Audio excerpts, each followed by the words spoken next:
Yo, people, what's going on? Back again, and yeah, Red Talk settings. This one's gonna be interesting, bruv. What you telling me, fam? I'm all good, fam. I'm all good. We got a lot to talk about. I'm Uh, hearing I'm hearing you switch sides, fam. I Talk ain't to switched me. sides. I ain't switched sides. I told you. I said I don't trust this brand no more. Like that's not switching sides. That's saying that I don't have faith in him. That's not me saying sack him. That's not Mm, me saying. I'm saying I do not trust him, bro. Do you know what I mean? It's all right, bro. Listen, I've done business with people I don't trust. You know, like mm. that. It just is what it is. But I don't trust him. I do not trust this guy. The manager needs to earn my trust. Do you know what I'm saying? And he hasn't. Do you know what I mean? Like it is what it is. At the end of the day, like he came in, yeah. Um, you have to give him the benefit of the doubt at the beginning Mm. because you have to. You know what I mean? The bottom line is, yeah, when you look at man's resume, yeah, he's won he's won the league at Ajax, a league that's not really that competitive in a team that's got a structure above him where he doesn't recruit in it. Like Ajax don't leave it down to their managers to bring players in. They don't. So because of that, it's one of them things where he's doing something right now that he's got no previous in doing. So he's doing his own recruitment. His recruitment's been poor. Mm. The football's been poor. Gave man the benefit of the doubt last season because we won a trophy. But it's like the more of his own players we allow him, the worse he's making us. So like there you go. Like what am I supposed to do? What am I supposed to do? Sit here and pretend that I can't see what's going on, bro? Like last season when we lost the first two games, bro, and everyone was in meltdown, I wasn't panicking last season. This season feels a lot different to last season because he's gone and spent 60 million on Mason Mount. Do you understand what I'm saying? Like it didn't feel the same. What about homeboy on the right? Another waste of money, bro. Like, do you know what I mean? Hey, speak on it. Listen, the flow is Bro, yours. I've stayed quiet. Listen. hey, For 5 minutes. bro. I'm happy. Nah, but you know what it is? You know what it is, yeah? He's not, bruv. Like, I've actually watched this brer play for us, yeah. Mm. And I've watched him wanting him to do well. Like, he's got nothing, bro. Like literally, like I said, I can't remember what show it was. I can't see him turning it around because he's got no qualities whatsoever, yeah, that I can see, yeah, that is just gonna take man to the next level. He's got none. Do you know what I'm saying? And that's just what it is. He can't pass, he can't shoot, Facts. and he can't get past players. Not because he technically can't, but because he's not brave enough. Do you know what I'm Mm. saying? He doesn't even try. So because of that, it's like, what are you gonna do? But again, that's the manager signing. The managers spent 85 million on him as well. Between him and Mount, that's enough to want to get rid of this guy. I'll be real. It's enough. It's enough. You know, like that. So it's one of them ones. Ericsson was a free transfer, so we can't really like Ericsson is still better than Mason Mount in there. We let go of Sabitzer and Fred, who are both better than Mason Mount, and then brought in Mason Mount. We let go of Veghorst, who's a better nine than Rashford, and then we're playing Rashford up front. Rashford offers nothing. At least Veghorst will press. At least when you play the ball into him, he'll hold it and bring people in. Rashford don't even do that. Do you know what I mean? Everyone's talking about Veghorst not scoring, but he was doing other things. Rashford's doing nothing at the moment. Do you know what I'm saying? And then he started Garnacho 2 weeks in a row. He's had two disaster classes, and he's waiting to 60 odd minutes to take him off, bro. Like football's about synergy, bro. Like I don't care who you are, what level you've coached at, yeah. You need certain balances. Football's about synergy and it's about partnerships. You have centre back partnerships, you have right back and right wing partnerships, left back, left wing partnerships, you have midfield partnerships, you have attacking partnerships. Look at Man United's partnerships, bro. Bruno and Mount weren't gonna work. I said before we even signed Mount that it wasn't gonna work. It Mm. didn't work in pre-season, and it's not working now. The manager's still playing them together. And then on top of that, it's exposed Casemiro's weaknesses. So he's made Cass worse, and he's put two players together that don't work. Wan-Bissaka and Anthony doesn't work. Then you go on the other side, Garnacho and Shaw doesn't work. Rashford up top doesn't work, bro. Well, I'm supposed to just let this guy off, bro. Like he's unbalanced the whole team. But okay, cool. I'll play devil's advocate. would you not say in the first half, plan worked? We just didn't take our chances.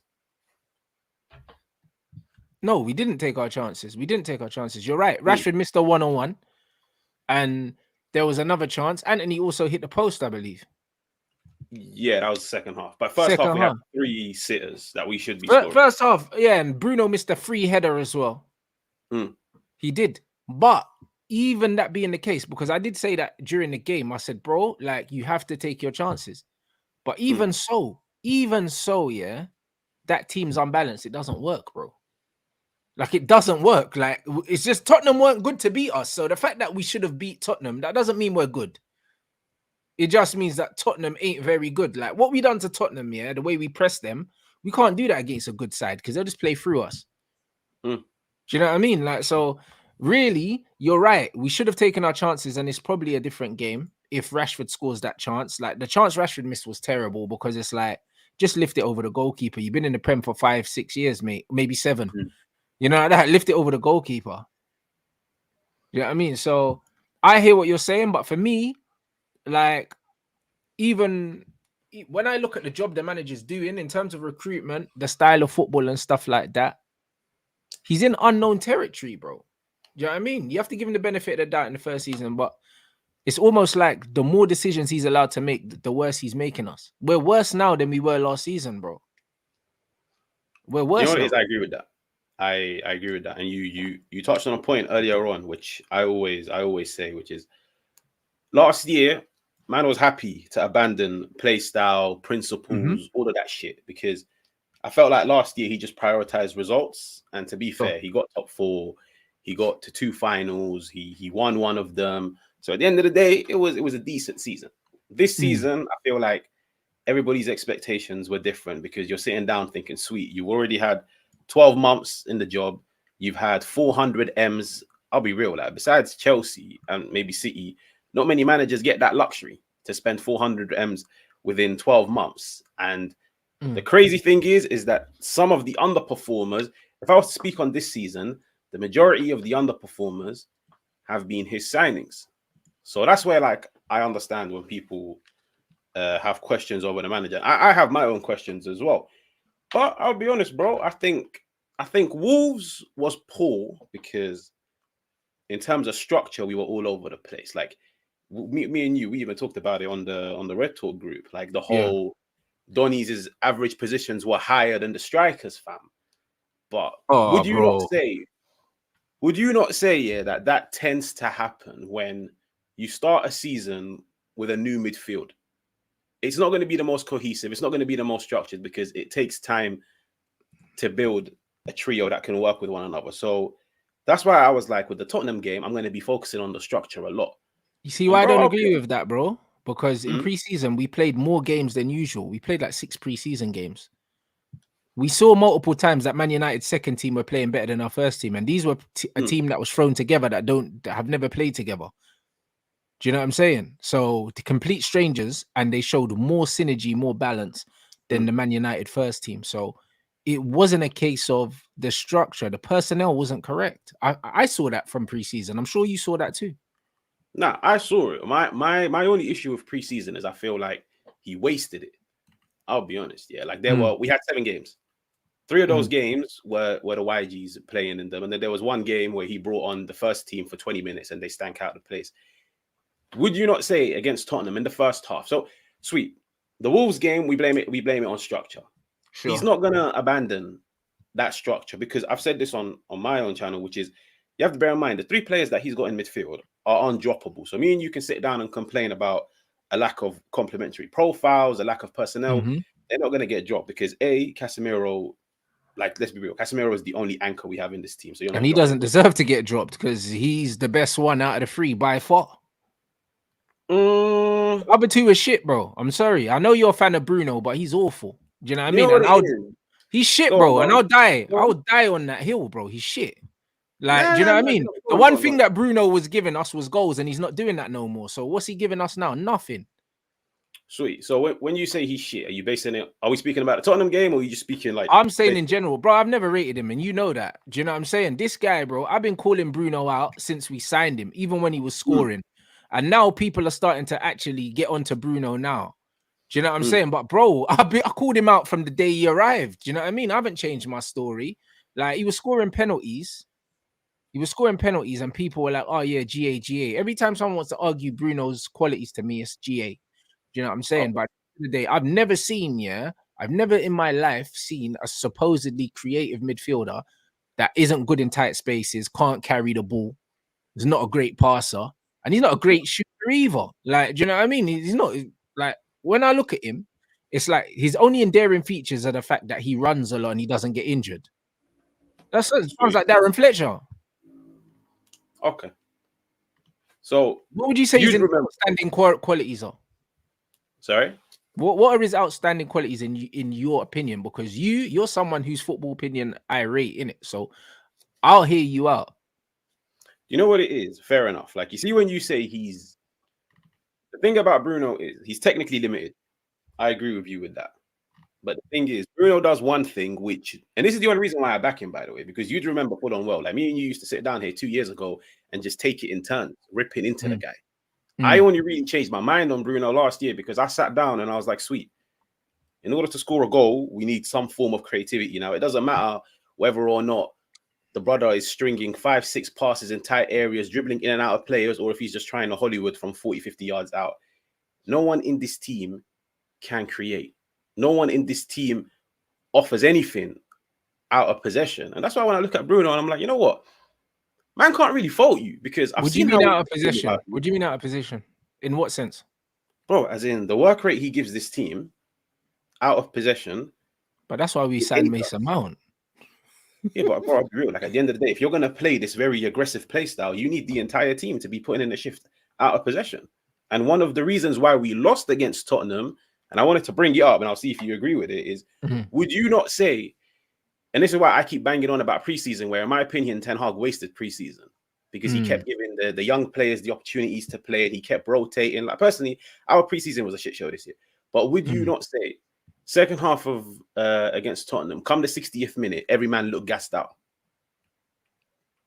and that's why they were carving us open? Yes and no. Do you know what I mean? The reason why I say that is because I know in football, you see, when you're on top of teams like we were on top of Tottenham in the first half, we look like the home team. When you don't take your chances, teams naturally grow in confidence because they're like, you know what? These men can't hurt us. You know, like that. It's just like when you're in the ring and you feel someone's power and you're like, yo, this guy can't hurt me. I'm just going to walk through him. That's what it was. Like, we didn't take our chances. And then Tottenham started to get a bit cheeky and say, oh, you know what? Instead of rushing the pass, I'm going to take an extra touch because these men, they don't really want it today. I just feel like Tottenham grew in confidence because we couldn't put them away. Do you know what I mean? I wouldn't even necessarily say that they were tired. I would just say that we didn't hurt them when we should have. Okay. So I agree with that. But at the same time, as much as Tottenham grew in confidence, if you were to go back and watch that game and you see the way that they were carving us open, don't get me wrong, at times they played nice ball. I'll give them that. Like, nice little 1-2s, the way they were circulating possession. It was sweet. It was very good. But bro, I'll be real. There were times where they are just carrying the ball through the center of the park and there is nobody there. And you're looking at all the red shirts on the pitch and every single one of them is jogging back. So, some of them are walking back, or I'll even say his name, Rashford. Rashford was just walking around the whole game. Yeah, he does it all the time. Yeah, there you go. He does it all the time. But I'm saying, wouldn't you say this year we've stepped up our play style in a sense where last year we were a relatively pragmatic team. Like, we sat back and we just waited for the opportunity to counter the opposition. This year we're a bit more aggressive, where we push more bodies forward. Yeah, we're a bit more proactive in and a bit more aggressive. 100%. But it's not. I don't think it's a good idea. No. Fair enough. I completely agree with that. In the beginning, I was like, sweet, I see the benefits of it. But at the moment, I'm like, it ain't working when you're going to play very aggressive, which means you're going to turn over possession a decent amount. But in order for you to retrieve that possession, you need them to be fit. But bro, who's our best? Who is the best player for that system in Man United squad before we sold him? I know who you're talking about. Well, what was the point in selling Fred if you're going to play that style of football that exactly suits him? He's our best player in all the big games. Okay, sweet. Fair enough. With Fred, I ain't a fan of him, but I'll be real, bro. Like, you look at the contract, you look at the age, and you look at the ceiling. Like, let's be real, man. Man's 31. It's time to get rid. And I'll be honest. Yeah, but off the ball, he's better than Bruno, though. You talk about Bruno off the ball. Fred actually tackles and wins the ball, bro. Like Bruno's not a ball winner like that. He puts pressure on the ball, but you don't. How many times you see Bruno tackle a man, win the ball, and he doesn't? Fred's the guy that tackles people, bro. He's the guy that we put to man mark Kevin De Bruyne when we beat Man City. If you're gonna play that front foot pressing game, yeah, that's how Klopp was using Genie. You play a player like that, that's mobile, that's aggressive. How if you want to play that style of play? Why'd you bring in Mason Mount? He's not better than Fred at that. Fred was our best player at that. That is literally his whole bag. Okay, I'm not gonna lie. With my biggest issue with Fred was the fact that I agree with you. He does put in a serious shift out of possession. Yeah. My biggest problem with Fred is I've never seen a player win possession and give it back straight away. Well, that's you have okay, maybe not give it back straight away. Like, do you know what I mean? Fair enough. And he doesn't always do that, to be fair. I think that's a bit harsh because when you look at his average pass completion, it's in the 80%. So it's not as bad as Bruno's, who doesn't win the ball and gives it away anyway. Yeah, but his role on the pitch was completely different to Bruno's. Fair enough. But I know when you're talking about giving the ball away, but like if you're gonna win the ball, yeah, and give the ball away, that's better than not winning it and just giving it away, in my opinion.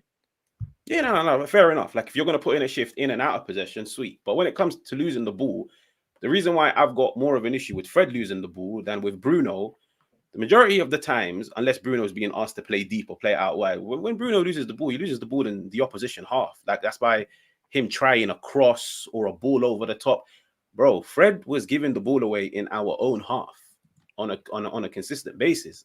That's what used to drive me crazy about him. Like he was very inconsistent. 1 week he'd drop a banger of a game, and then literally 3 days later he'll drop a 0 out of 10. But I see the upgrade in Mount because I'll be honest, look, you're not gonna like it. Mount was the scapegoat of Tottenham's game. I'm putting it out there. What 11 passes completed or something like that, and that's a good performance, bro. I'll be honest, like we averaged 41% possession. Like man, we're not gonna get passes 11, around. Averaging 41%. 11, bro, in like 80 minutes or something like that. He played.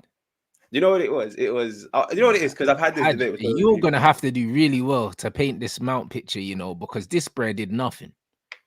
I swear down, if you would say to me right now, sweet, who would I say was worse than Mount in that game against Tottenham? I've got 6 man from the top of my head that I could easily pin defeat on. And the thing is, 2 of them are fan favorites that don't get spoken about. And they're 2 players that helped us out so much last year because of how their performances were consistently to a high level. One of them was Leacher.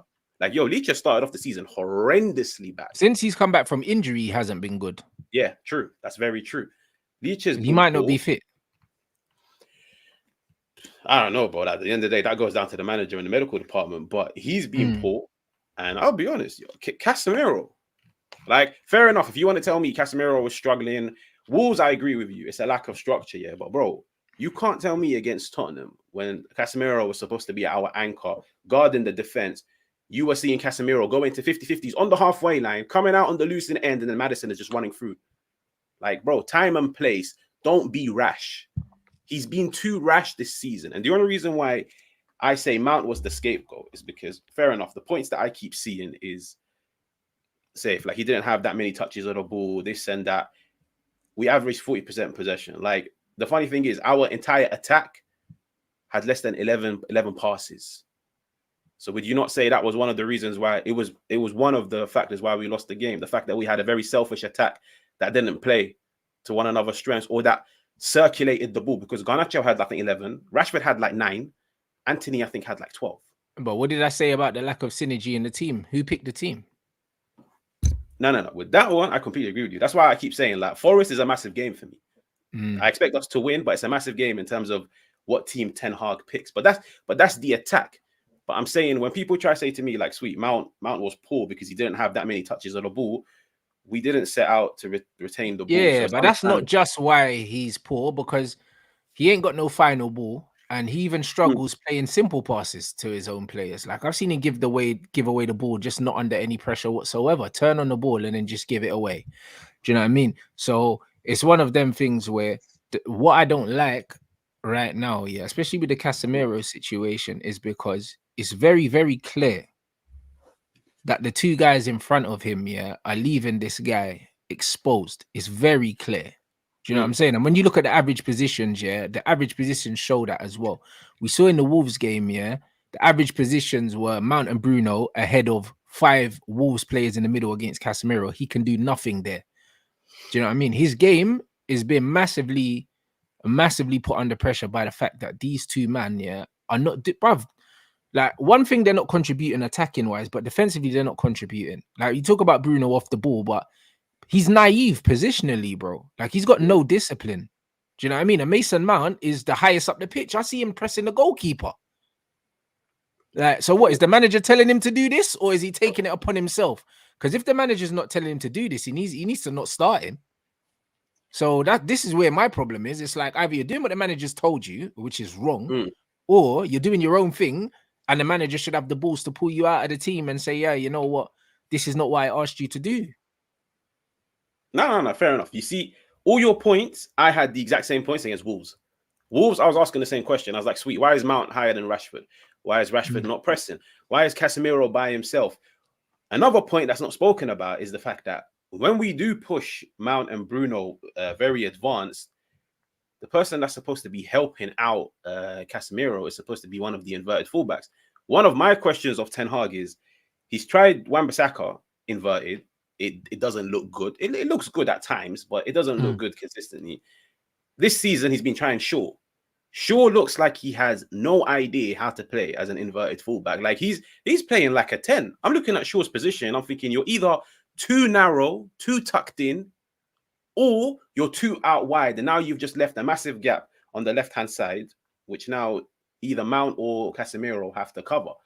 And that's why I said in the beginning, I was like, bro, don't you think? And by the way, I agree with you. Like, in terms of structure, I feel like Mandem are gassing out early because of the lack of structure. But with Tottenham, the only reason why I backed Mount is because I was like, sweet, touches of the ball, like, we didn't dominate the ball for him to have that many touches.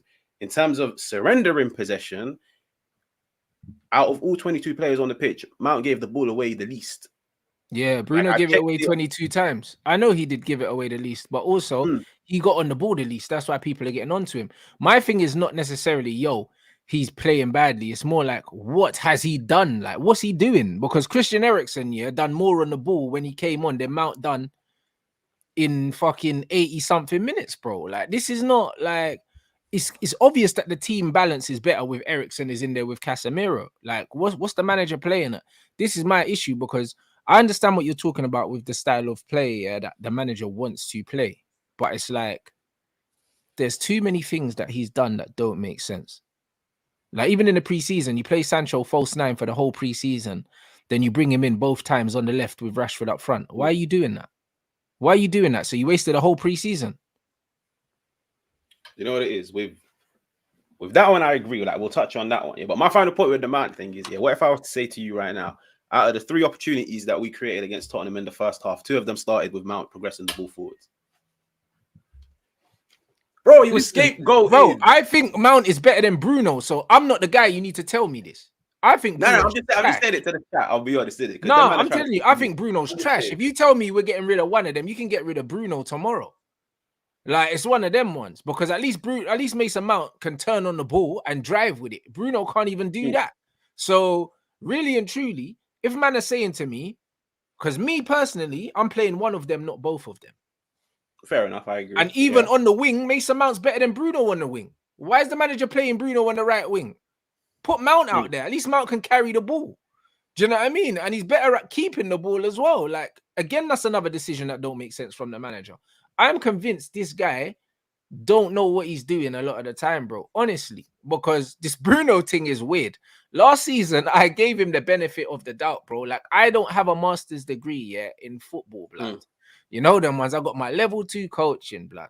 Do you know what I'm saying? But just like in any sport, synergy is the most important thing. Do you know what I'm saying? I'm a basketball fan. I watch a lot of basketball. I own a futsal team. Futsal is very similar to basketball tactically. It's all about synergy, bro. Like, I never have 4 players on the court at the same time that all want to come to the ball. You need players that run away from the ball, that make the court big and get into space. You don't have 4 men that are good on the ball that want to come to the ball, because then the other team just sits behind the halfway line and says, all right, you fuckers, pass in front of us then. You need to have a mixture of players. We have three attackers. Rashford, a guy that likes to run away from the ball. Garnacho likes to run away from the ball. Anthony likes to come deep, yeah, and do nothing. Yeah, he's Like, shit. Yeah. like, what is the point? And even the Højlund and Rashford thing, I said it from the jump, it's not going to work. Just like Salah and Nunes didn't work. The only way Højlund and Rashford work is as split strikers, and you have a striker like Martial or Sancho in the middle to actually hold the ball, slow the game down, and bring them in. Because them two ain't gonna pass to each other. You know what I mean? They're not going to, bro.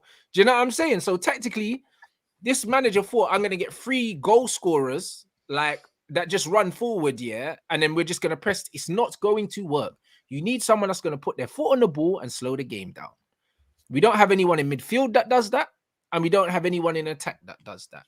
Who's our midfielder that puts our foot on the ball and just calms it down when it's all hectic? No one. Mount, run, wins it, spams it. Bruno wins it, spams it. And then it goes to Garnacho. And then instead of passing inside, he tries to go down the line, gets tackled. Like, but where's the pace? Who's slowing down the game? How do we build up? Why is it both times when Sancho's come on, he's putting his foot on the ball, all of a sudden we're getting runners past him, bro? Like, it's not rocket science. There's no rocket science, bro. Like, what this manager's doing, like, there's no partnerships in the team. There's no cohesion anywhere. Our fullbacks and our wingers don't get along. Do you know what I'm saying? Our attack don't get along. Our midfield don't get along. Like what is it? Like, we got our 2 centre-backs. Those the only partnerships we got in the whole team is Varane and Leacher. That's it. Everything else is a shambles. You know what it is? I agree with that. I'll be real. Like, I agree with that to the fullest, innit? Because I remember when the window started, and this is where, like, last year when I kept banking on, I was like, yo, I don't know what type of ball my man is trying to play, but it's not what everybody thought it was. And I was saying this in January. I was like, I'm getting the vibes of transition ball. But I was like, you know what? I'll give man the benefit of the doubt.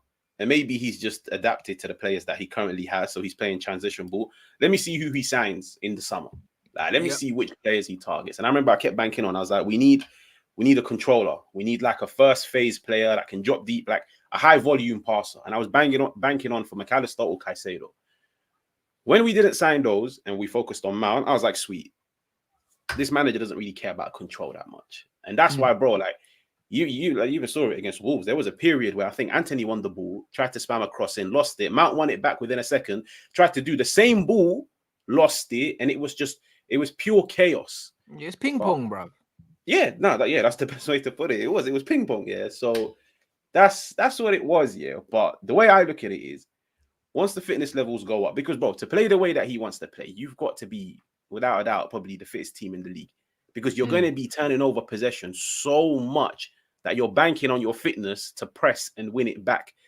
First half, we done it against Tottenham, and we scored 3 opportunities. And I can guarantee you, bro, at halftime, if me and you went in 3-0 up, Casemiro scored, Rashford scored, Bruno scored, we'd be sitting down laughing and saying, yo, it worked, and this and that.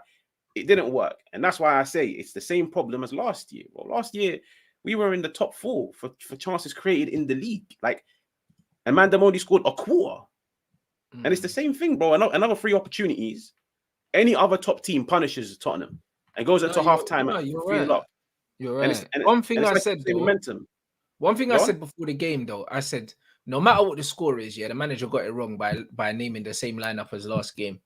I agree. Yeah, I said it because it's like, bro, Garnacho, yeah, bro, like, you know what it is, bro, it annoys me to even keep talking about him, yeah, because it's getting to the point where I'm not happy about the fact, yeah, that I was right about him, because I didn't want to be right about him, bro. I always want my team to have the best players in it, and I want my team to play well.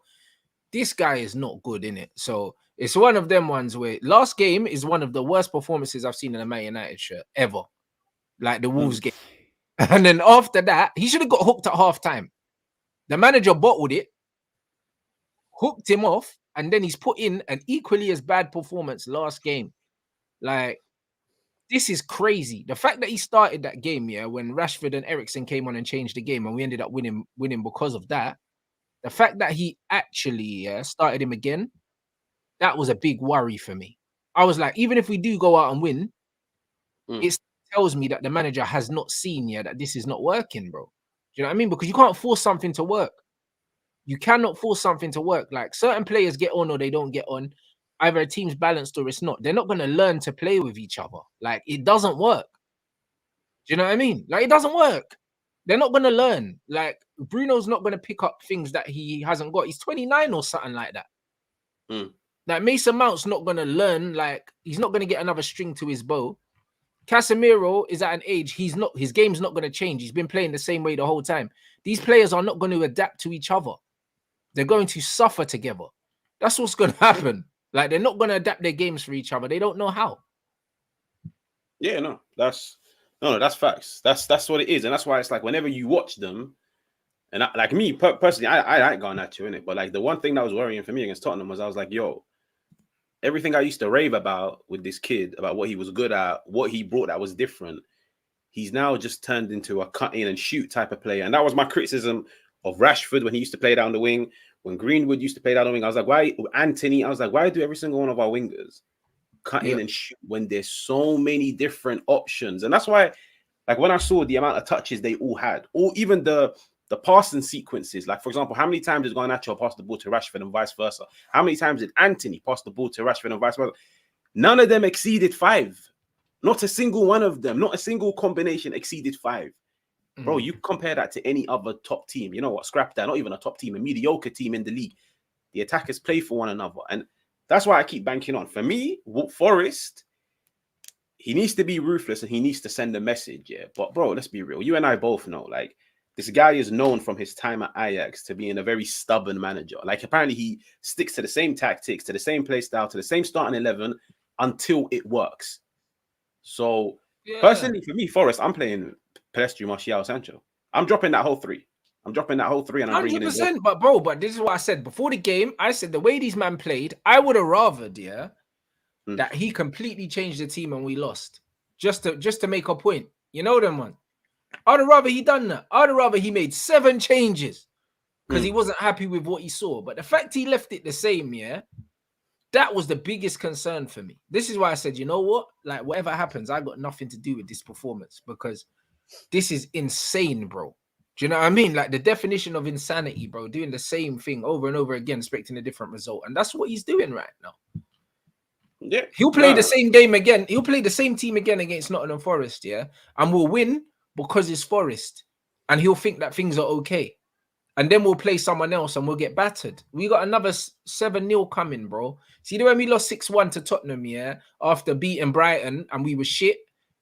And then I said something was coming and then Tottenham gave us a 6-1. We've got an absolute annihilation on the cards, bro. It's coming. Because the way we're defending now, like, bro, Leacher and Casemiro are extremely exposed. Man are running straight through the middle of our pitch, straight through the middle. That's crazy. That's why man's getting booked for these rash challenges and all that, bro.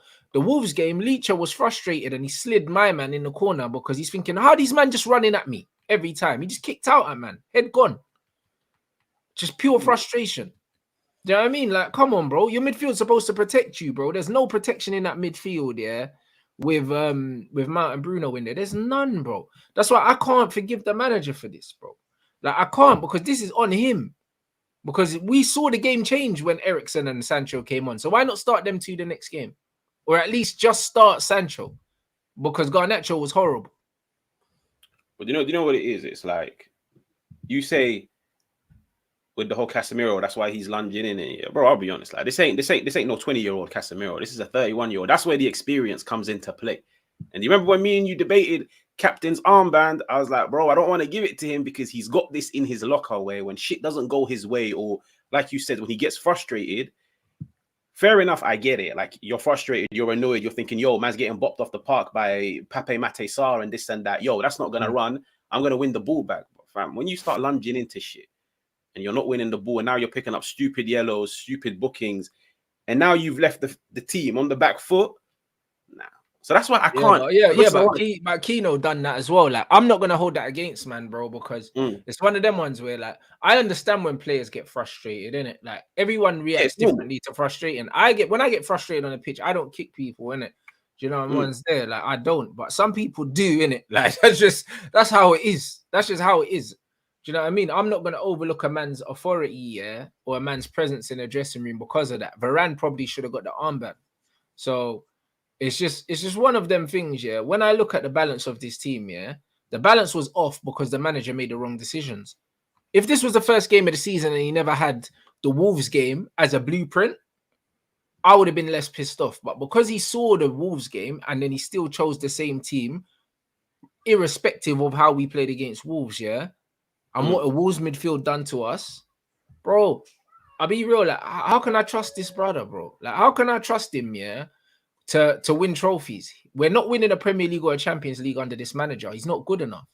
I've seen enough already. Do you know what I'm saying? I've seen enough based on his talent ID, the kind of players that he wants at this club. This is Man United. You could go out there and be in for any players in the world, any players, but you want to raid the Dutch league for all their players. You could have anyone. Do you know what I mean? Man laughed at David Moyes when he tried to sign Cesc Fabregas. He tried to sign Gareth Bale. He tried to get Thiago and stuff, yeah, and Tony Cruz. Man laughed, innit? But at least he done the Man United thing and tried to go for big players, like proper players. This guy's trying to raid the Dutch league for all these players that he's either played with or he's seen play, bro. Like, this is Man United. This is the Premier League. Do you know what I mean? And people can say we need directors of football, but bro, listen. Like I said, I ain't got no fucking masters in football, bro. You know what I'm saying? But if I'm Man United manager, I don't need a DOF, blood. I don't need one to know that Mason Mount ain't the thing. Like, bro, you think man need a DOF? You think man need some Italian brother, some exotic Italian brother, fucking, do you know what I mean? Next brother to tell me, Mason Mount, you don't need Mason. Come on, brother. Most of you man know who these players are. When we get linked with Gravenberch and that, you man know who he is. We don't need a DOF to know about Gravenberch, bruv. He ain't played that much football, but he's better than what we got. He's a profile that we don't have. Do you know what I'm saying? Like, bro, we don't need no fucking... You don't need a degree in football or a master's to know that Mason Mount is trash. We've got to watch him for 3 years, and he's done fuck all. So why would you go and spend 60 million on the geezer? Like, why would you do that? And then you're smiling and hugging the bro when he came in, bro. This bro, you see how happy he was to see him? Nah. But that's why happy he was to see Mason Mount. I'm thinking, this brother, I don't know, maybe he's getting some of that, the agent's fee or something. Because shit didn't make sense.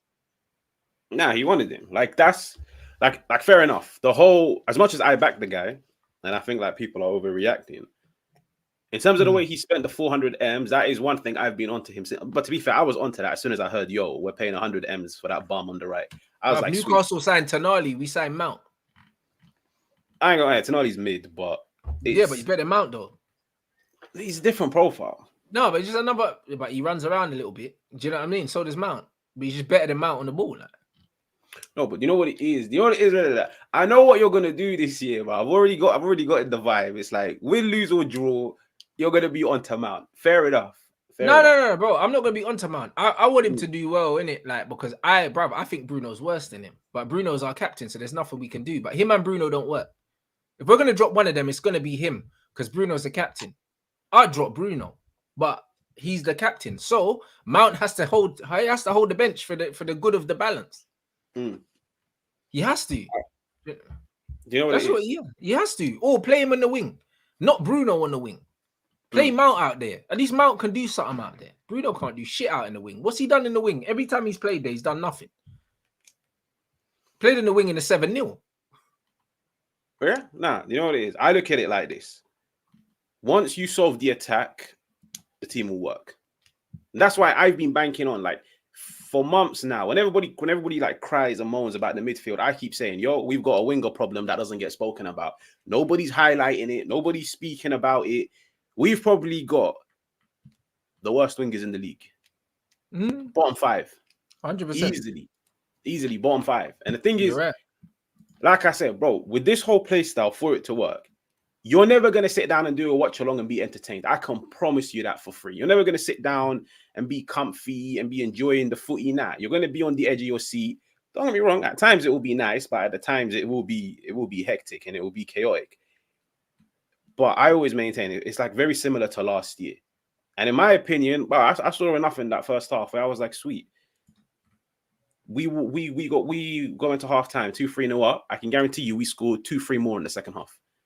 Because that's just like it's like you said, that's the way football works. If we go in 2-0 up, second half, Tottenham are going to push more and more bodies forward because they're trying to get back into the game, which then plays into our strengths, which is a higher line. Right.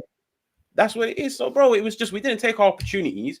Second half, man, them gassed out. Tottenham grew into the game, and that's where they capitulated. Now, my biggest concern with the overall team is, have you not realized that when this team capitulates, prime example, Liverpool 7-0, when we capitulate, shit doesn't go to plan, and now we're getting battered and losing. Don't you feel like the team abandoned all basics of football? Because, there was a period against Tottenham where I was seeing Bruno and Eriksen attempt 60-yard passes back to back, and I was like, brother, like just keep it ticking. Yeah, that but the reason why they abandon basics is because most of them don't have them. They panic. That's what it is. Yeah, but they just don't have the basics. Like the basic fundamentals of football, most of these players don't have them. Wan-Bissaka doesn't have that. So as soon as he's under pressure, it's gone. You know them ones there, like Bruno ain't got basic fundamentals for me. Like he only knows how to play one way. Just get the ball, direct launcher, bruv. You know, like that. That's it. Do you know what I mean? With Mason Mount's actually technically more well-rounded than Bruno. But it's one of them ones where, again, like he's not a big player, bro. He's not a Man United player, bro. Like he wasn't even good enough to be at Chelsea. He's a mid-table midfielder. Like he could go somewhere, do well somewhere like West Ham or something like that. He's not a top player. I don't know how he's managed to, like, his CV at the end of his career is going to look way better than he is. Do you know what I'm saying? Like he's just not that level of player. Garnacho doesn't have the basics. Rashford doesn't have the basics. Antony doesn't have the basics. But the manager chose that team because we still have technical players in the team. We still do in the squad, should I say. Donny weren't even in the squad. As bad as people think Donny is, like he's better on the ball. If you want to keep the ball, he can play. If you want to play a team that wants to keep the ball, an intelligent team, he has to play, whether you like it or not. Do you know what I mean? The same goes for players like Sancho. Same goes for players like Eriksen. Martial is not fit, so we can't include him in that. Pellistri you can add in there. Pellistri is very, very technically sound. Very technically sound. Do you know what I mean? You very rarely see Pellistri lose the ball on some bullshit. You might try and go down the outside, get a cross blocked or something, but you don't see Pellistri losing the ball because of a bad first touch. You don't see it. Like he protects the ball well, and he's very fundamentally sound, unlike Garnacho. But he's behind Garnacho in the pecking order because the style of football the manager wants to play suits these head-down runners like Rashford and all these other guys. Like Rashford just signed a deal for 300 and something thousand. No one's talking about it. Everyone should be talking about it because he's been our worst player for a long time, like in attacking areas, but he scores goals. Listen to what I'm saying. He scores goals. But when you look at his overall contribution to the team, he was the guy, remember, under Ralph, people were saying sell him. He was walking with his head down. He wasn't playing. And he still does that now. He doesn't track his man ever. Do you know what I mean? Never runs back, walking all over the place. This is the guy that they wanted to give the captain's armband, some people. This is the guy that they were saying, this is the poster boy of Manchester United right now. He's walking around the pitch, bro. Like, he's not interested, bro. He's not interested at all because he's immune to criticism and also he's immune to any sort of punishment. Like, he's never going to get dropped. He knows that. Do you know what I'm saying? He got big money from the club. He knows that he'll be at Man United for as long as he wants to be there. So there's no pressure on him. He's got no competition. If he's fit, he starts. So he's playing like it doesn't matter what he does. He knows he's going to play, bro. Do you know what I mean? Like, there's always been competition for places at this club my whole life. Bro, Man United will never get back here anywhere near where they were with this current setup. Not with these players, not with this manager, bro. Because some tough decisions need to be made. And I don't believe the manager's going to make them. Nah, that's spot on. That's actually spot on. Like, with Rashford, it's like it's very similar to me to, like, I'm not comparing them in terms of quality, but like in terms of situation, it's very similar to like PSG and Mbappe, where I feel like the club are so desperate for the player to stay and to build around him. Now, fair enough, with Mbappe, it makes sense. Like he's a quality player. Yeah, Man United are desperate, bending fully over for Rashford. A Rashford that's shown that the goals come in purple patches. For sure. This is a guy that, as of now, has bagged 3 goals in the last 19 games, including the ending of last season. And bro, you know what it is? It's crazy because it's like I keep seeing this narrative, which is why is everybody turning on Rashford? Because at the end of the day, the guy's come out and publicly said, I don't feel comfortable playing down the middle. I prefer to play down the left. But it makes me ask the question, which is, you see, last year when he was scoring goals left, right, and center and doing his celebration, and everybody was putting him into conversations that he has no right being in. Last I checked, he was playing down the middle when he was scoring those goals, and everybody was happy. The guy, don't get me wrong, he's not perfect down the middle, but for me, Rashford is like, he's shown, and now he's reached an age where he wants that positional freedom, where he doesn't want to stick to a position. He just wants to have license to roam. Yeah, like what Gareth Bale had, but Gareth Bale was world class. 100%. You know, like that. Gareth Bale, remember, Gareth Bale's a left back, then he played on the right wing, and then Gareth Bale said, fuck it, I'm going to play in the 10, I'll play wherever I want. Ronaldo done the same thing. CR7, at one point, he's like, bro, I'm just going to drift around the pitch and just score goals, bruv. Like, when you're good enough, you can have that. You can have that. You just play wherever you want. Messi done the same thing. False 9, 10, right wing, wherever. Like, I just play wherever. I'm on the pitch. Top players can do that. He's not one of them. No, 100%, 100%. Like, even I always use the example of like Mbappe at France. Whenever Mbappe puts on that France top, he looks amazing. But it's no surprise.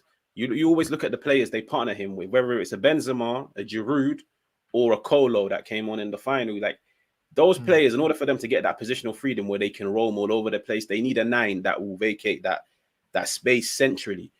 And I agree with you when you say Højlund and Rashford might not work, because I don't think Højlund will do what, for example, Weghorst done last year. Because when Rashford backdoored his goals last year, it was when Weghorst was in the team. His best ever seasons in the Man United shirt were when Martial was down the middle. But when, for example, Ronnie came back and Ronaldo was now occupying that space in behind central areas, he scored like what? 3, 4 goals that season? So it does make me question why we went in for Højlund's profile, even though, like, I'm backing the guy, even though he hasn't kicked ball yet. And also, if you're going to see Rashford as a striker, why did you go in for Højlund? Like, that ever make no sense, you know, like that. It's like Rashford's clearly not a striker.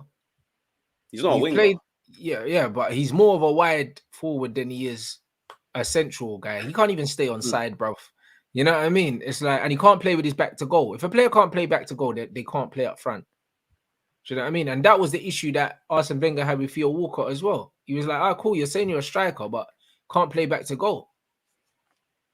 Do you know what I mean? Like, playing back to goal is the number one responsibility of a striker.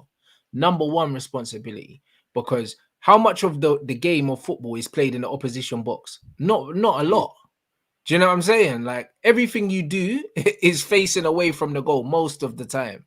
It is. So if you can't play back to goal, you cannot be a striker, bro. Like, it's the most basic skill set that you need. He doesn't have those things. Do you know what I mean? So it's an absolute embarrassment. And again, you have to question the manager. There's too many things. Big up everyone, bro. Listen, we got 2.7, nearly 2.8K. We need to get them likes up to 1,000 minimum, guys. You man are slacking on the likes, man. Let me do these super chats as well. You lot get the likes up, man, while we run through the super chats, because we got loads of super chats that we haven't gone through. Let me see. Hold on, what's this? Let him go because okay, there's nothing before this, bro. But we're gonna touch on the Greenwood stuff in a little bit, so we'll get back to your one. Man said Ten Hag lost my trust when giving Luke Shaw a new deal. Bro, listen, I told you I've given up on the Luke Shaw thing. I've been trying to get him out for so long. I've tried everything in it, and now I just say Luke Shaw's won that. He's won. I can't beat him. I can't defeat this guy. You know, like that. It's like he plays well for a little short spell, gets a new deal, and then he goes back to his usual shit. Do you know what I'm saying? Like, he's a defender that doesn't. He's the most passive defender I've ever seen in my life. Like, he never engages attackers, bro. It's almost like he's scared of getting beaten. And he just backs off, jockeys, backs off, and then sticks a leg out, bruv. Like, that's all he does. That's his whole game. Do you know what I'm saying? Technically, he's all right on the ball. Do you know what I'm saying? But that's not enough to be a Man United left back. And he'll continue to start. He's another one. The club should have let go of him a long time ago. But they think they owe him something because he broke his leg, bro. Like, so what? Do you know what I mean? Injuries happen in football. It's part of the game. Like, let him go, bruv. You know what I'm saying? He hasn't been Man United level for a long time, but Is what it is. He's another fan favorite. A lot of people don't want to they don't want to admit, bro, but he's not it, bro. I said Omar HAJJ is right. It was a lack of gas in the second half. We created some decent chances in the first half. Needed a true 9 against Spurs. Mount was bought to replace Fred. This is why we need Amrabat, Gravenberch. All this true number 9 stuff, I'll be real, yeah. Like I don't buy into it. I don't buy into it. And the reason why I don't buy into it is because in the modern game, yeah, there aren't many true number 9s around. Do you know what I mean? And teams still score goals. I see Man City win a Premier League with no striker comfortably as well. This true number 9 stuff, yeah, I feel like only old-fashioned football fans, or people out of touch with the modern game talk about number 9s, bro. Like, if you can see Raheem Sterling score 25 goals and this guy can't finish, yeah, it's not about not having a number 9. It's about not creating enough chances, bro. At the end of the day, yeah, even the top players, yeah, the top finishers, well, not even top finishers because they're not top finishers, but the top goal scorers in modern football are also the guys that miss the most chances. It's not a coincidence. Mo Salah, Cristiano Ronaldo, all of these guys, if they score 20 goals in the season, they're missing chances, like big chances. Like, it comes down to creating chances, volume. As a team, volume-wise, we don't create enough clear-cut chances. We don't. Do you know what I'm saying? So, like, it's a system problem. It's not a personnel problem per se, innit? I think the personnel problem is an absolute cop-out. Because Sterling was scoring at Man City, can't score at Chelsea. Why? Chelsea don't create enough chances. It's that simple. That simple. Do you know what I'm saying? So I don't really know about that. The Gravenberch, Amrabat, I believe, yes, we do need I think we need another 2 midfielders. But I think it looks like the manager was planning to play Kobe Mino this season and give him a chance. So it's unfortunate he got injured because he's been our best midfielder in the preseason. So hopefully he comes back and he can help us in it. But I think we'll get one more. I don't think we'll get 2 midfielders. What do you think? Amrabat and Gravenberch, who would you get? If I had to pick one, yeah, I'll take Amrabat. I don't think Gravenberch fixes our issues. He helps, but I don't think he solves them as much as Amrabat would. No, I agree. That's where I am. Even though midfield isn't great, the attack is the problem. I honestly think this midfield will do well with an attack that can take care of the ball, something like Sancho. I hear you, bro. Like, it's a fair assessment. Do you know what I mean? But I feel like in football, your midfield's your engine room, innit? Like, it's your engine room, and also it's the defense before the defense, innit? If your midfield's not cohesive, then you're just playing basketball anyways, end to end. Do you know what I mean? So unless we fix the midfield balance, I do agree that having an attack that holds the ball would give the midfield a bit more grace. But ultimately, the balance just isn't there, bruv. It's just really not there, man. And it's something that the manager needs to address. And if he doesn't address it, I could see us suffering, especially against the better teams. Because when you look at the better teams as well, yeah, our midfield's not up there. Like, yeah, Chelsea lost to West Ham, yeah, but bro, like, when you look at their midfield, if a man said to me, all right, cool, you've got Caicedo, you've got Enzo, give it time, and Cuckoo, cool, I can be patient with those kind of players. But the players we got, yeah, bruv, I can't be patient with that because I can't see it improving. What are you saying about that midfield? We're like the opposite of Chelsea, if you know what I mean. Like, I watched the Chelsea game against West Ham. Bro, first half, Chelsea played well. I'll be honest. Like, Chelsea actually played well first half. It was just they controlled the game. They bopped the ball around. Chelsea's biggest problem was the fact that the only creative outlet they had was Sterling. And I'll be real, like, with Sterling, you got to take the good. You got to take the good with the bad. With us, I feel like it's the opposite, where it's like we don't have much control centrally, but in attack we do create. Chelsea couldn't get back into the game because they didn't create. Like, that's that whole second half. There's no creativity in that team. There was no spark in the final third. Like, Modric was a bit dead. Sterling gassed out.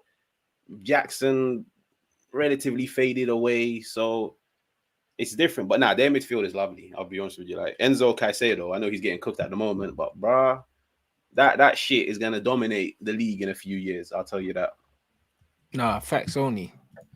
Yo, big up everyone inside, man. Listen, 2.7K in here, bro. Big numbers. Let's get up to 1,000 likes minimum.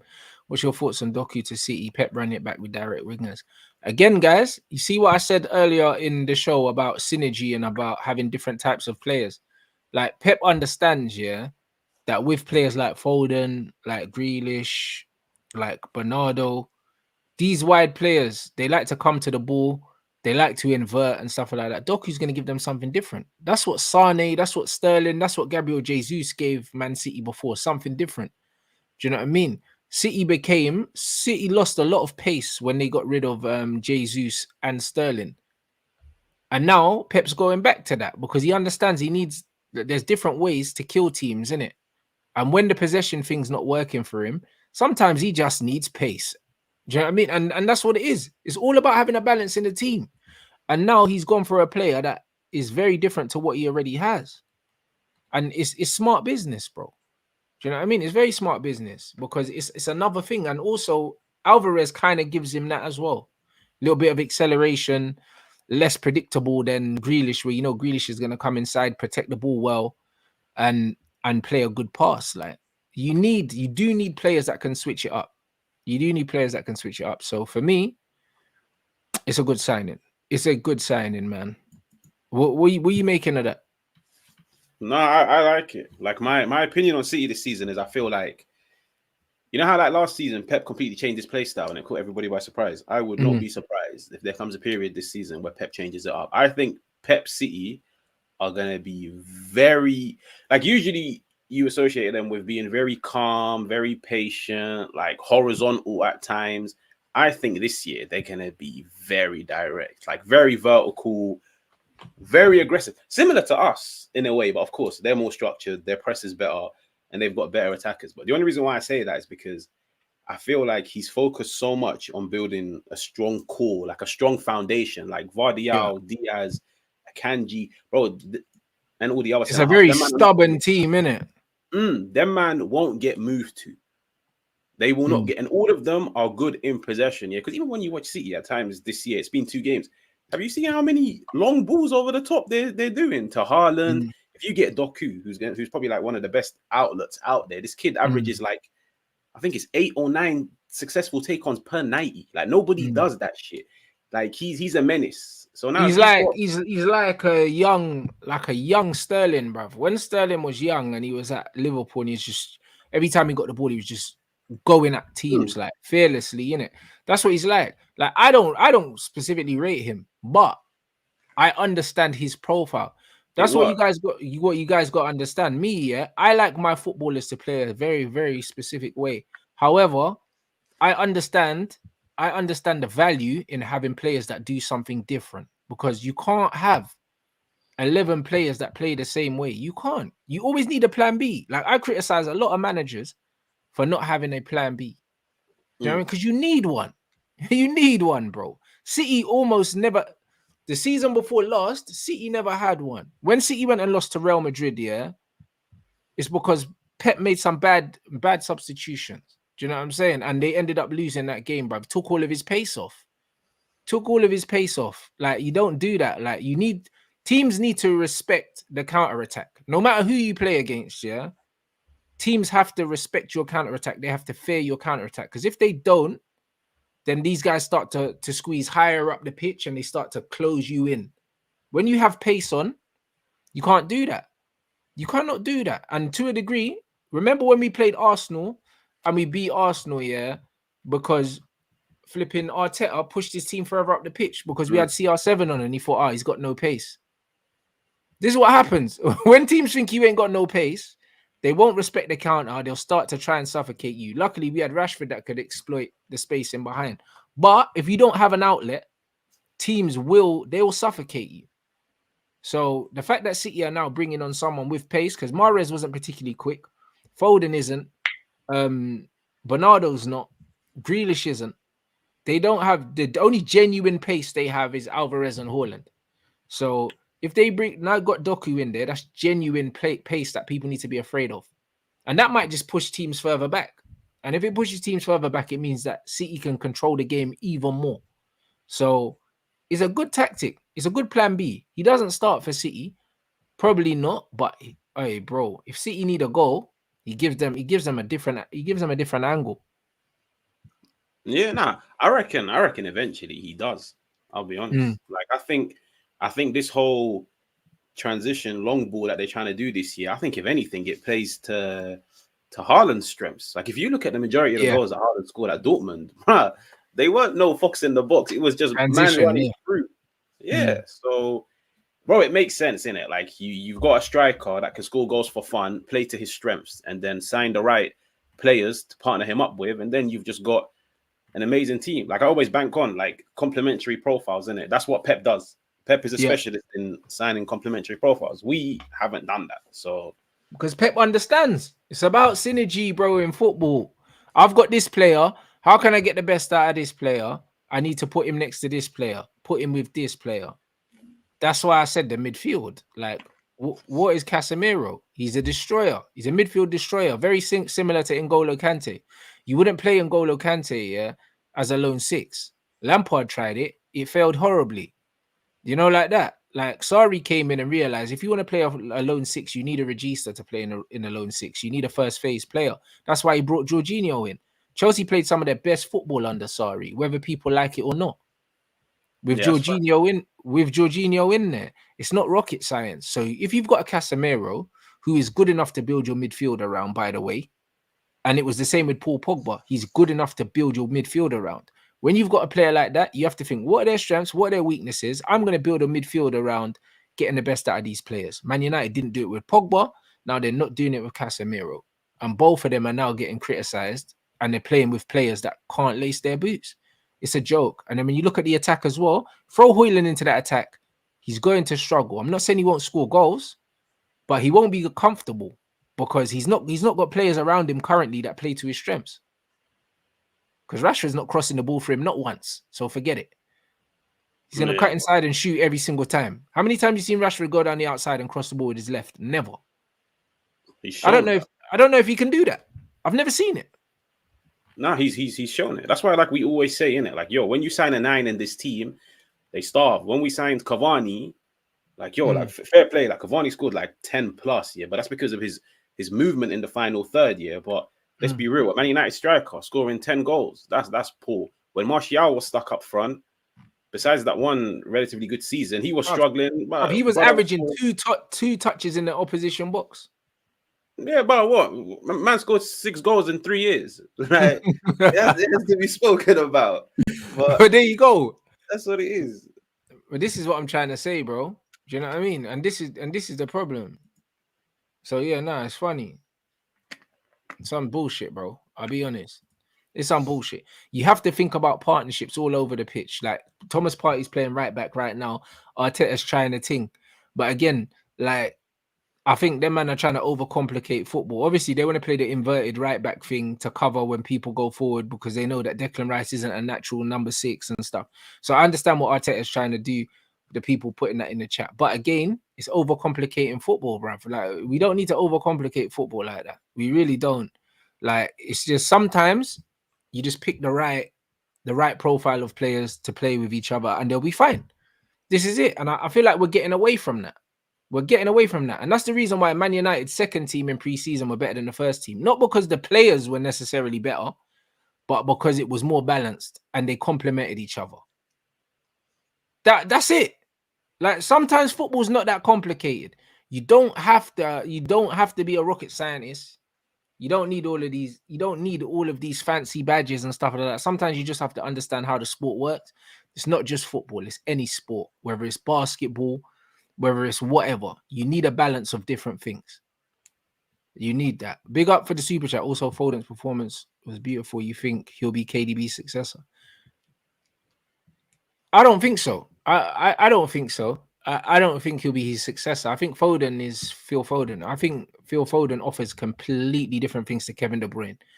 You could argue that Doku's coming in here to play on the right-hand side here to put the ball in the box because Pep knows that KDB's legs have gone. It might be that. Maybe that's his successor. Maybe. Do you know what I mean? Like, Pep don't do direct successors. He's always changing the game. So I wouldn't be surprised if, or maybe he's Gundo's successor. Maybe. Because they brought in what's his name? Kovacic. But Foden's playing more central now. Do you know what I mean? So I think the plan was always to play Phil Foden centrally, long term. So he could be the new number 8 eventually. He could be. I don't see him playing wide for the majority of his career. I think he'll be a central player within the next 2 seasons comfortably, like going forward every week, because I think that's where he wants to play. Yeah, nah, they're different for me. I think KDB is very aggressive, isn't it? Right. Foden is more passive, especially in possession. Foden, personally, for me, I just give him license to roam. Like, feel free to just roam left, right. I'll probably play him as like a second striker, but I know a lot of teams don't play that nowadays. So it's like a 10. Yeah, roaming 10 or like, yeah. Because if he roams, bruh, I've been banking on about this guy. This guy on the left, on the right, centrally, like, I've never seen a guy take the ball on the half turn the way he does. And he's a maverick. He's proper.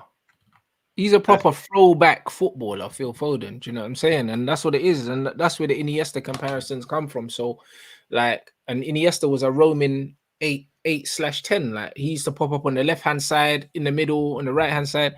And Foden should be given that license. So I don't think he's a replacement for De Bruyne. But I think they mean positionally, maybe. Do you know what I mean? But the positions he will pick up, yeah, he won't. He will roam. De Bruyne is inside right channel. You know where he's going to be in it. Like, Foden's going to be everywhere. He's a nuisance.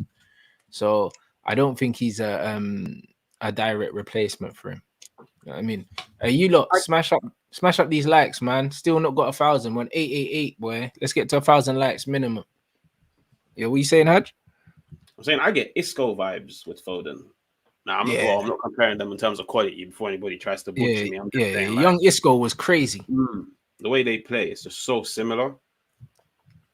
No, the technical elegance, I get it. Those are proper footballers, though. Like, proper footballers. Like, the streets will never forget, bro. Isco was on the mad thing before he put on the weight and started moving brazy. Yeah, like, Isco was different, you know, like that. So I see that. I see the comparisons. 100%. I see them. Do you know what I mean? You lot get them lights up, obviously. You know what I mean? Man have to speak about, I'm not gonna say the elephant in the room and that, bruv. Do you know what I mean? United bottling things as usual. Do you know what I mean? But at least the saga's over now. At least the Mason Greenwood saga's over now. Do you know what I mean? United have disgraced themselves the way they've handled it, to be completely honest. But at least it's been handled now. You know what it is? The way we've gone about it, it's a shambles, bro. And it says a lot. It says a lot about the club. To be fair, it says a lot about the people upstairs. But let's be real, bro. Like, I'm not surprised in it. Like, when the whole thing started, I was like, I know United are not going to handle this well. And it's a very sensitive, like, subject for a lot of people. So I was like, you know what? Make sure you do the right thing. And the crazy thing is, like, yo, I stand by it. Like, good riddance, yeah. Like, homie can bounce. But the way I look at it is, even the statements, like, surely as a fan, say if you're not even a fan, you're a neutral, you're trying to read and see what's happened. Yeah, bro, you go sit down and read those 2-3 page statements. They feed you more bullshit than anything else. Like, I read them 2-3 times and I was like, I'm still baffled. Like, I'm like, what's going on? Like, it's crazy. But yeah, I'm just happy for it to be over because now we can just move on. Yeah, but the funny thing is, the statement that Greenwood and United put out today, and when you look at the statement that United put out before, they basically said, listen, we've worked with the police, we've worked with Mason and XYZ. We know what's happened. You man don't know what's happened, innit? Like, we're going to be doing XYZ. So they basically said, you know what? Like, we know what's happened. We know that man didn't go court, XYZ. We know more than you know, innit? Basically. And then they've come out saying, all right, we've been collaborating with the player, with whatever, and we've decided XYZ. That's not what's happened. Do you know what I mean? I know for a fact that's not what's happened. Do you know what I mean? And the funny thing is with Manchester United, you see when Manchester United try to do this establishment club thing, yeah. And the funny thing is I'm very anti-establishment by nature anyway. That's who I am, innit? Like, I can't stand it. And the thing is, United always want to be like the holier than thou football club. Everything we do is this and that. And it's like, you man have handled this spectacularly wrong. Because the thing is, yeah, they were gearing up to bring this kid back because they knew, yeah, one, that the manager wanted him. Two, they knew, yeah, that my man was found not guilty and there was no grounds really to get rid of him. That's why they started leaking all these little things out. And then when they saw the amount of pressure that was coming on the club, they chose the club's image, yeah, over doing what they thought was right in it, and they were always going to do that. But my thing is, yeah, look how much of this guy's time you wasted.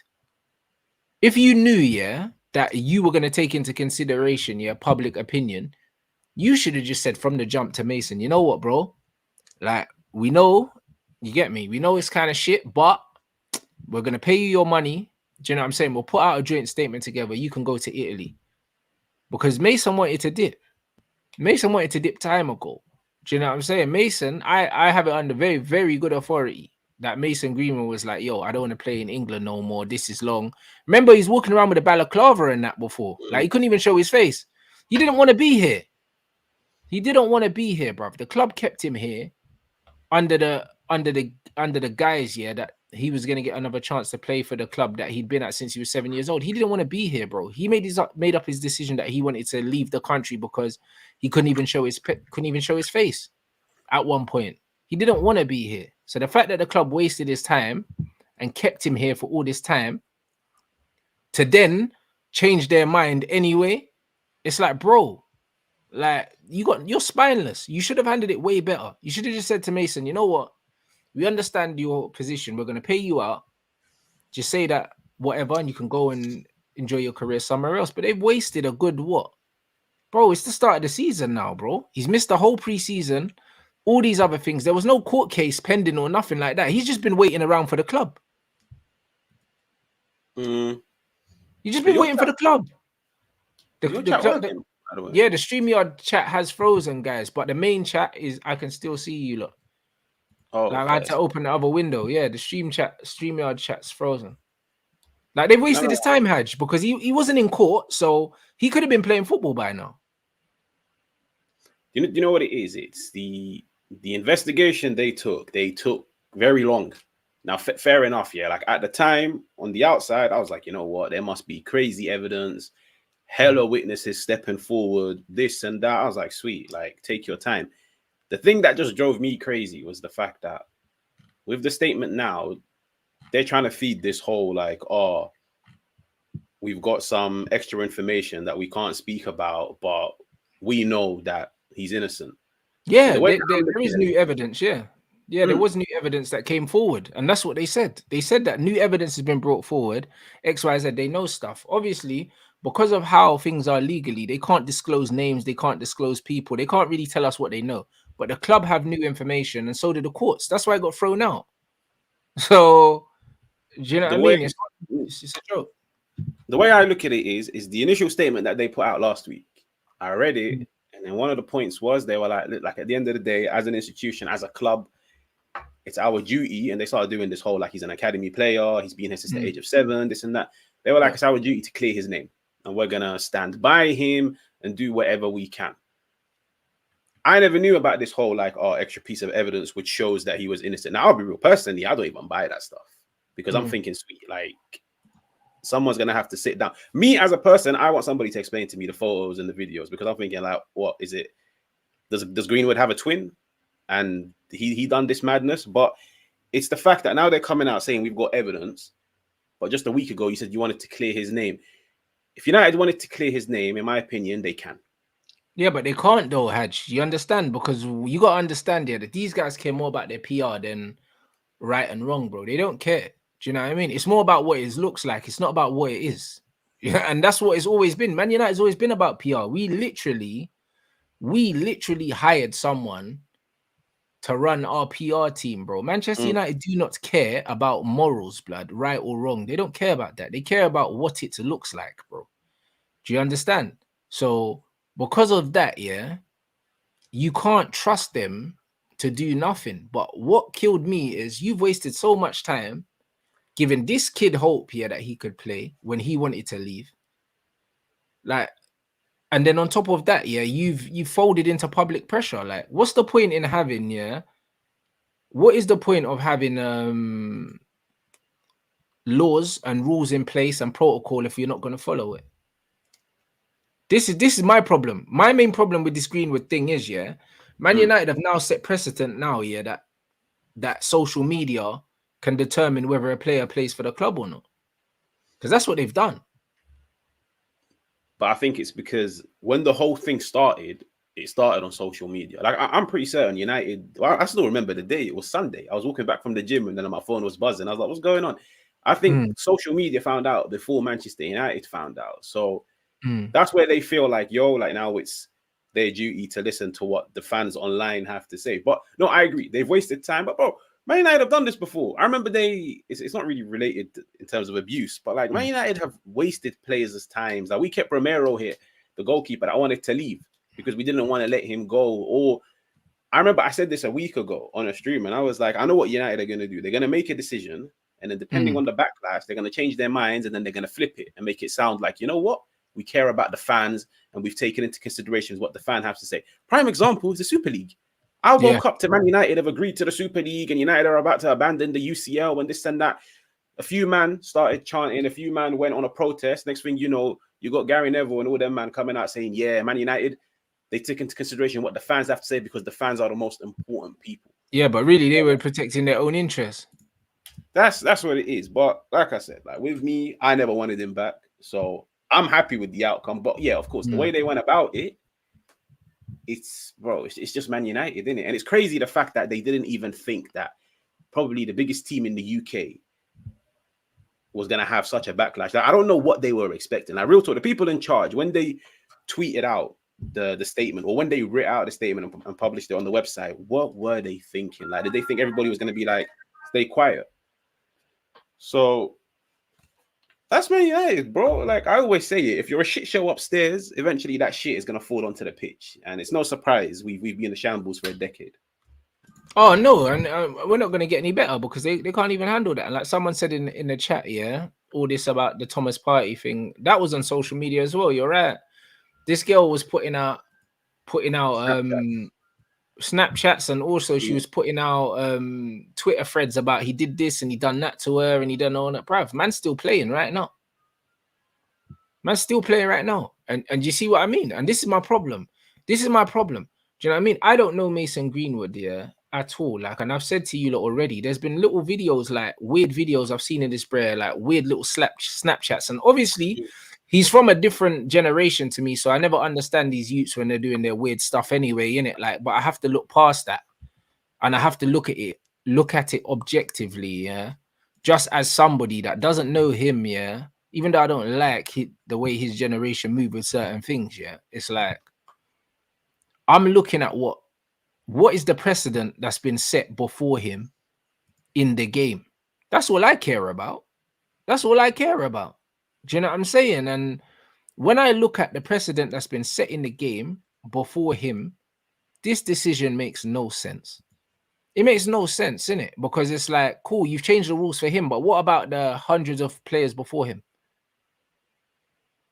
This is my problem with it. It's not because cool, he's a good player, but even if he wasn't a good player, I would still want him to get dealt with a certain way, because I believe that everything needs to be uniform across the board. Even the way that he got dealt with with the England situation. Remember him and Foden? Foden had a pregnant missus at home, yeah, and they hung Greenwood out to dry. Do you know what I mean? Like Foden never had a pregnant woman at home, blood, and both of them were out linking girl, blood, and he's the one who got dragged for it, bro. This is my problem with this situation. My problem isn't that I condone his behavior, because I don't condone his behavior, but that goes without saying. However, the rules are the fucking rules, blood. Do you know what I mean? And that's been my problem. Man United have dealt with this in like the most embarrassing way, bro. They're meant to be an elite club. They haven't dealt with this well. They haven't dealt with it well. Do you know what I mean? Like, if they dealt with it well, they could have been super decisive at the very, very beginning, yeah. Once they got all the evidence, they could have said, you know what, Mason, we know that it doesn't look good, but as Manchester United, we can't have this attached to the club. I'm sorry. We're going to have to let you go. Wish you all the best. We're going to pay out your contract. Wish you and your family all the best. If you need any support, aftercare, whatever, counseling, whatever, we'll help you. That's what they could have done. That's what they could have done, and just done it. But the way they've dealt with this thing is embarrassing. You know what the crazy thing is that before we went live, I saw a tweet which said United don't know whether or not they're going to sell him or loan him for a year. So Like, See bro, what I'm if because they don't want you him to loan man go, Haj. out, yeah, if you loan man out, what come next preseason? What are you gonna do? You're gonna loan him out again? Like, what message are you sending out? But bro, that's Man United. Bruv, Like, the I only agree reason with why they want to loan him out is probably because they don't want to pay his contract out in full. It's probably that, and probably also they're thinking if he goes on loan and let's say man bags 20 goals, it's just gonna drive his price tag higher up, bro. Man, you have to Yeah. bear in mind Greenwood is straight profit. He's an academy player. Yeah, fact. You're right. You're right. You're right. You know what I mean? So, and that's the thing. If they say, yeah, cool, we're gonna sell Greenwood, well, the man then would be like, listen, I'm not paying you top dollar for the youth because we know you don't want him. So what am I gonna pay? You know, like that. So if they sign it, sell him out, send him out on loan, get him to sign a new contract, so man can get some peace for him because that's what they'll do. Some little tight ass team, man. I swear, we're finished. I mean, It's we're very finished. scummy. I'll be real. It's We're very scummy. finished, bro. But that's what I mean. They're going on like they're a moral club, bro. But there's nothing about what Man United are doing is moral, bro. It's all about the bottom line. The only reason why they're not keeping him on right now is because they couldn't scumbag a way of making it work, blood. That's why.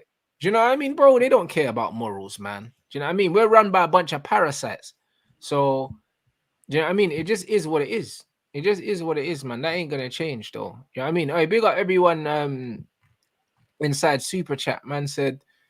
Big up Nicholas said, big up Rants, totally agree. It's what they call cancel culture. The principles are not applied consistently across the board. All we ask for is consistency. Of course, 100%. Do you know what I mean? And I don't like that Man United are going to be seen as the good guys in this because the only reason why they're doing this is because they feel like their hands have been forced, bro. Man United don't want him to leave.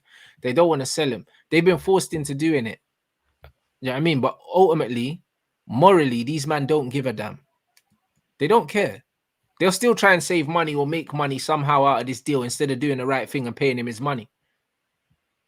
Yeah, it was obvious. Like, especially when you see in the past 6 months, like every time you see any updates, is Man United are doing a Q&A with the women's team to see whether or not they want to share the same facilities as him. Man United are planning a 1 hour long BBC interview for him to address everything that's happened, and then the whole social media backlash.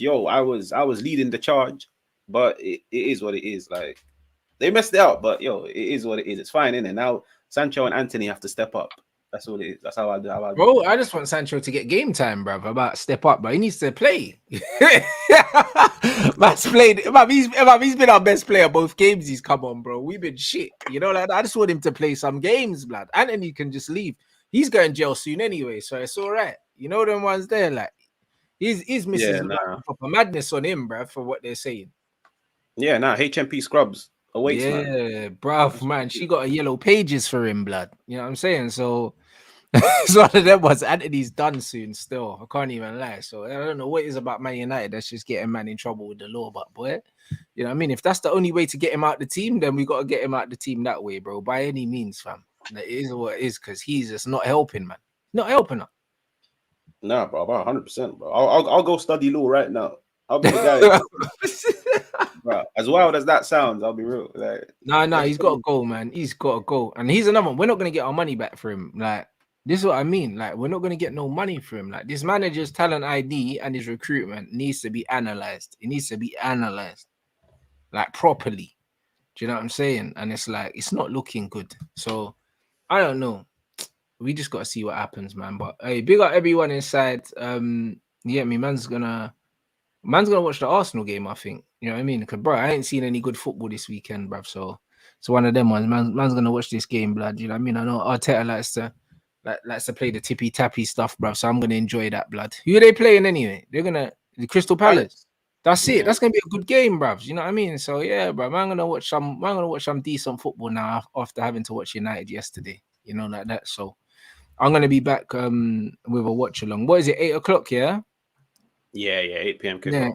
Cool. Say less. So yeah, I'll be back in 10-15 minutes, people. For the Arsenal game. Man's gonna watch that. HAJJ, what are you saying, bro? I've been seeing you've been putting out the content, bro. Man, seeing the consistencies going up. Bro, we active this year, but yeah, I'll probably be back probably tomorrow with like a Prem recap. But yeah, that's that. Wavy, you lot, make sure you sub to his channel. The link is in the title, man. Do you know what I'm saying? We still got what 2,500 of you lot in here, so make sure you go over there and subscribe. And yeah, I'm gonna be back in about 10 minutes, guys, to watch this game. So yeah, big up everyone inside. Make sure you smash a like on the way out as well. We got over 1,000 likes in here. Let's get a few more. Big up.